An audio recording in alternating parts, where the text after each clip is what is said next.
वह कौन सी कीमती चीज है जिसके लिए मनुष्य मौत को भी भूल जाता है। अपने सगे कब तक सगे रहते हैं, मनुष्य जानबूझकर दुखों में क्यों पड़ता है। दोस्तों, आज की कहानी बड़ी ही महत्वपूर्ण है। एक कुतिया और बैल का संवाद। मरने के बाद लोग मरने वाले को क्यों भूल जाते हैं, आइए आपको एक कहानी के माध्यम से समझाते हैं। लेकिन उससे पहले आप अपनी पूरी सच्ची श्रद्धा से कमेंट बॉक्स में हर हर महादेव, ओम नमः शिवाय जरूर लिखें। साथ ही चैनल को सब्सक्राइब अवश्य कर दें। हे लक्ष्मी माँ, जो भी इस चैनल को सब्सक्राइब करे और इस वीडियो को लाइक करे, उसके घर में कभी भी धन की कमी ना रहे। उसका पूरा परिवार हमेशा हंसता मुस्कुराता कुशल मंगल रहे। मित्रों, पूर्व काल में एक देव शर्मा नाम के ब्राह्मण थे। एक दिन देव शर्मा ने अपने घर पर पिता का श्राद्ध किया। अनेकों ब्राह्मणों को बुलाकर भोजन करवाया। सबको भोजन कराकर उन्हें दान दक्षिणा देकर विदा कर दिया। जब श्राद्ध का कार्य समाप्त हो गया, तब देव शर्मा अपने घर के दरवाजे पर जाकर बैठ गया। तब उसने देखा कि उसके घर की कुतिया और बैल आपस में बातचीत कर रहे थे। देव शर्मा चुपचाप उनकी बातों को सुनने लगा। कुतिया उस बैल को पति रूप में संबोधित करती हुई कह रही थी, हे स्वामी, आज मेरे साथ जो घटना घटी है उसे आप सुन लीजिए। बैल ने कहा, हाँ हाँ, क्यों नहीं, क्या घटना घटी है तुम्हारे साथ। तब कुतिया कहती है, हे प्राणनाथ, आप तो जानते ही हो कि मैं देव शर्मा की पूर्व जन्म में माँ थी। आज मेरा बेटा श्राद्ध की जब तैयारी कर रहा था तो खीर बनाने के लिए जो दूध रखा था, उस दूध को एक सर्प ने जहर उगलकर दूषित कर दिया था। ये मैं अपनी आंखों से देख रही थी, इसलिए मेरे मन में बड़ी चिंता हुई। मैंने सोचा कि इस दूध से जो भोजन तैयार होगा उसको खाकर आए हुए सारे ब्राह्मण मर जाएंगे और मेरा पुत्र राजा के दंड का भागी हो जाएगा। यही सोचकर मैंने उनको दिखाते हुए उस दूध में अपना मुंह डाल दिया। उधर बहू ने देखा कि मैंने दूध खराब कर दिया है तो वो गुस्से में भरकर डंडा लेकर मुझ पर टूट पड़ी। उसने निर्दयी होकर मुझे इतना मारा कि मेरा अंग भंग हो गया। मेरी एक टांग में बहुत चोट आई। इस वजह से मैं ठीक से चल नहीं पा रही हूँ। लड़खड़ाती हुई चलकर मैं आपके पास तक आई हूँ। क्या करूँ, मैं बड़ी दुखी हूँ। मेरी यह समझ में नहीं आता कि मरने के बाद लोग अपने संबंधियों को क्यों भूल जाते हैं। आज मैं कुतिया के शरीर में हूँ, पिछले जन्म में तो मैं इसकी माता ही थी ना। दोस्तों, कुतिया के दुख का अनुभव करके बैल कहने लगा, सुनो सुनो, अब मैं भी तुम्हें अपना दुख सुनाता हूँ। मैं भी पूर्व जन्म में देव शर्मा का साक्षात पिता था। आज मैं किसी पाप के कारण बैल बनकर इसी घर में आ गया हूँ, पर दुर्भाग्य देखिए, आज इसने ब्राह्मणों को भोजन कराया। अधिक मात्रा में इसने अन्न का दान किया, किंतु मेरे आगे इसने ना घास रखी ना जल। इसी दुख से आज मुझे बड़ा कष्ट हो रहा है। यही संसार का स्वरूप है। कल तक हम इस घर के मालिक मालकिन थे, आज हमारे ही पुत्र और पुत्रवधू हमारे साथ ऐसा व्यवहार कर रहे हैं। कितना मतलबी है संसार। दुनिया वालों के लिए मैं एक ही बात कहूंगा, किसी भी जीव जंतु को कष्ट मत पहुंचाएं।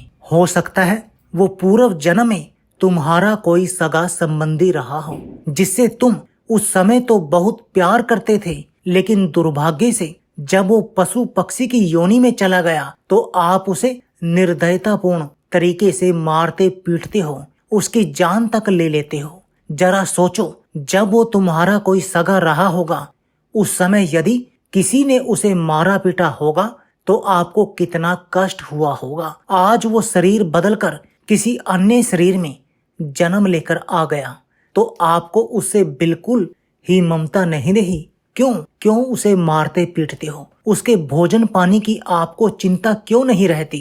क्यों उसको कसाई के हाथ कटने को बेच देते हो? यदि वह इंसानी शरीर में होता और आपका कोई सगा होता तब भी आप उसे क्या बेच सकते थे?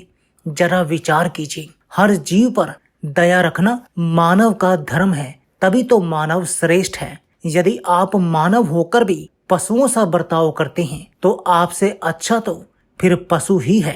कुतिया कहने लगी, हे श्रीमान, मुझे एक बात बताइए, किन मनुष्य को पशु पक्षी कीट पतंगों की योनियों में जन्म मिलता है? मुझे यह बात जानने की बहुत इच्छा है। तब बैल कहता है, हे वीरो, ध्यान से सुनो।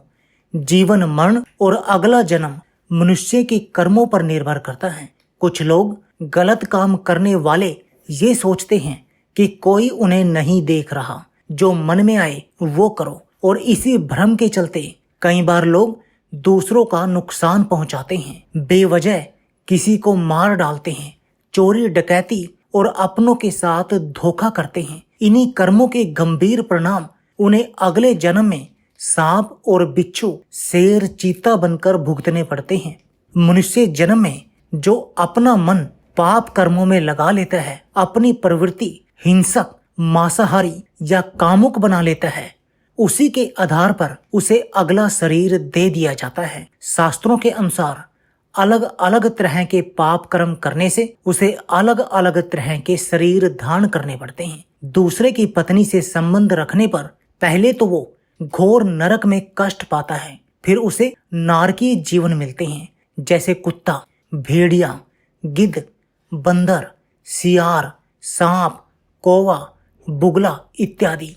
ऐसे अनेक शरीरों में पड़कर वो कठिन दुख भोगता है। अपने सगे भाई बंधुओं से कपट रखने वाला, उनके साथ धोखा करने वाले को सांप, बिल्ली, मच्छर, खटमल आदि बनना पड़ता है। चोरी करने वाले को कीड़े मकोड़े का शरीर मिलता है। किसी की जान लेने वाले को गधे का शरीर प्राप्त होता है। कभी वो मृग बनता है, कभी वो मछली, और उसकी भी हत्या किसी धारदार हथियार से ही की जाती है। दर्शकों, मनुष्य के अधिकतर जन्म उसकी आसक्तियों के अनुरूप मिलते हैं। अगर आपकी आसक्ति स्त्री में अधिक रहती है और उसी की याद करके आप प्राण त्यागते हो, तो निश्चित रूप से उसका अगला जन्म किसी स्त्री का ही होगा। इस संबंध में श्रीमद् भागवतम में एक प्रसंग आता है। पुरंजन स्त्री का, पुरंजन नाम का एक राजा स्त्री वियोग में मरा तो अगले जन्म में उसे स्त्री का शरीर प्राप्त हुआ। दोस्तों, बैल बोला, हे कुतिया, संसार के सारे दुख मोह के ही होते हैं। मोह के बस होकर आदमी पाप कर्म करता है और स्वयं पर आने वाले दुखों से अनजान बना रहता है। आज मैं बैल और तुम कुतिया बनकर आई हो, ये भी मोह का परिणाम है। जिस विषयुक्त दूध को तुम पीने के लिए गई थी, वो भी मोह का ही कारण तो था। उसका नतीजा क्या हुआ? उल्टा अपनी एक टांग तोड़वाकर चली आई। इसी मोह रूपी शहद का ऐसा स्वाद लगता है कि मनुष्य अपने ऊपर आने वाली विपत्ति के बारे में नहीं सोचते। एक बार एक बहेलिया जंगल में पक्षियों को पकड़ रहा था। अचानक उसको शेर दिखाई पड़ा, जो तेजी से दौड़ता हुआ उसकी ओर आ रहा था। बहेलिया शेर से डरकर जान बचाने के लिए भागने लगा। भागते भागते वह एक पेड़ पर चढ़ गया। शेर उसी पेड़ के नीचे खड़े होकर उसके उतरने की प्रतीक्षा करने लगा। बहेलिये ने देखा कि वो जिस डाल पर बैठा है उसे दो काले और सफेद चूहे काट रहे हैं। यह देखकर उसने नीचे की ओर दृष्टि डाली तो उसे पता लगा कि नीचे एक कुआं है जिसमें खूंखार सर्प मुंह फुलाए बैठा है। यह देखकर उसके अंदर और भी अधिक भय उत्पन्न हो गया। घबराकर उसने ऊपर की ओर देखा तो ऊपर उसे एक मधुमक्खी का छत्ता नजर आया। उस छत्ते से शहद की बूंदें टपक रही थी। शहद की एक बूंद जब उसके मुंह में आकर गिरी तो शहद का स्वाद पाकर वो बड़ा प्रसन्न हुआ। अब तो वो शहद के मुंह में पड़कर अपने चारों तरफ की परेशानी को भूल गया। वो भूल गया कि मैं जिस डाल पर बैठा हूं उसे दो चूहे काट रहे हैं। वो भूल गया कि उसे खाने के लिए नीचे शेर बैठा है। वो ये भी भूल गया कि डाल टूटकर जब नीचे गिरेगी तो सर्प उसे डस लेगा। अब वो सब कुछ भूलकर सिर्फ शहद का स्वाद लेने में लग गया। और मित्रों, एक दिन चूहे ने डाल काट दी, सर्प रूपी काल ने उसे डस लिया। उस शहद के मिठास के मोह में पड़कर वो अपने चारों ओर खड़ी मौत को भी भूल गया।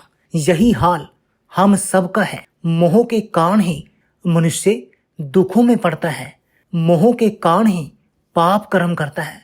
मोह के कारण ही वो नाना बात की योनियों में भटकता है।